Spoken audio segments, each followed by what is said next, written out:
My wife cooked a special dinner. The dizziness hit first, not sudden, creeping. A slow fog sliding into my skull, pressing against the edges of thought. My son gripped the table, his fork clattering against the plate.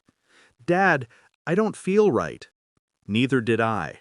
My knees weakened. The stew, the one she said she made special tonight, sat half-finished before us. She watched us eat every bite. She didn't touch hers. Her smile, too calm. Her eyes, too steady. It was wrong. I forced myself to stand, dragging my son with me. Every movement, heavy, deliberate. She didn't protest. She didn't ask why we were leaving in the middle of dinner. She only tilted her head slightly, as if curious how long we would last. I drove through a blur of lights and shapes, my knuckles white against the steering wheel. My son slumped in the passenger seat, mumbling, fading. At the hospital, the lights were sharp, clinical. My vision tunneled. They drew our blood. I waited, pulse uneven, thoughts sharper than my body would allow. The nurse rushed in minutes later, urgency painted on her face. She grabbed my arm, leaning close, whispering like the walls themselves were listening. "Don't go home. Call 911." Her words split something inside me. Not fear, recognition. Poison. She had poisoned us. Why? I replayed the past weeks in fragments. Her phone always face down. Sudden grocery trips that took hours. Laughter muffled behind the bathroom door. I had told myself it was stress, that marriages bend, but they do not break so easily, that her distance was temporary, that I was imagining. But my son, almost unconscious at the table? No, this was not stress. This was intent. The nurse's whisper echoed through me. "Don't go home." Not advice, a warning. I stared at my hands. Steady now. My son stable in the next room. Relief, sharp as glass, cut through me. I had been blind. Or maybe I had chosen blindness. Easier than the truth pressing at the edges. She wanted me gone. Not just me, him too, our son. I thought of the stew simmering, her hand stirring slowly, humming under her breath. The smell thick in the air. The way she set the bowls before us with a precision too careful to be casual. And then I remembered. She hadn't eaten a single spoonful. I didn't go home. I didn't call her. Instead, I began to watch. Her bank statements revealed transfers to a name I didn't recognize.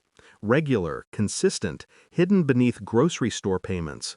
Her phone, when left charging on the counter, showed messages quickly deleted, but not fast enough. Soon, not yet. Trust me. Another man. And with him, a plan. But why the stew? Why the risk? Divorce would have been cleaner. Unless insurance. The policy I had increased last year. She had insisted on it, for the boy, just in case. Her hands guiding me to sign, her smile as I did. I didn't confront her, I smiled instead. Played the role of husband, unaware, softened by guilt. I told her the hospital said it was food poisoning, nothing serious. She pretended relief too easily. Inside, I cataloged every move. I kept records, printed transfers, saved messages. Quiet, calculated patience. I spoke less, listened more. At night, I lay awake beside her, hearing her steady breathing, her warmth inches from me. And I thought of the poison working its way through my veins, of my son's head lolling against the car window. Hatred became clarity. The final piece came with a simple call. Toxicology confirmed it. Deliberate poisoning. Not accident. Not mistake. Intentional. I sat in the kitchen when she walked in, holding the report between my fingers. The same kitchen where the stew still lingered in memory, thick and bitter. She smiled faintly, setting down her purse. "You're home early." I slid the paper across the table. My hands didn't shake. She picked it up, eyes scanning, her face drained of color.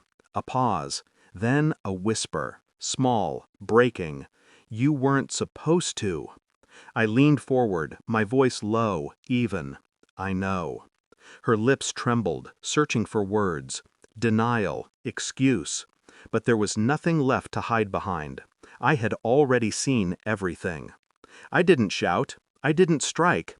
Instead, I placed the folder beside her. Inside, the bank transfers, the messages, the policy documents. A neat archive of her betrayal, every detail arranged like a case file. Her breath caught as she opened it, page after page tearing her world apart. You wanted us gone, I said, voice flat. For him, for money, for both. Tears slid down her cheeks. She reached for me, desperate, whispering my name as if it could undo what she had done. I stood, pulled my phone from my pocket, dialed. My thumb hovered, then pressed. Her face collapsed when she realized who I had called. 911, what's your emergency? I didn't look at her. My words were calm, steady. My wife tried to poison me and my son. I have the evidence. Send someone. She sank to the floor, sobbing, begging, but her voice no longer reached me. The sirens came fast, red and blue washing across the windows, shadows crawling the walls. They led her out in cuffs, her eyes locked on mine, searching for something. Mercy, forgiveness, weakness. I gave her nothing. My son slept upstairs, unaware of the storm below. He would wake tomorrow and find the house quieter, emptier, safer. I sat in the kitchen alone, the same chair where she had tried to end us. The silence felt different now, clean, sharp, almost sterile. Betrayal doesn't burn, it freezes. And once frozen, nothing grows back. I looked at the empty bowl on the table, cold, harmless now. The last supper she would ever serve, and the last time I would ever mistake poison for love.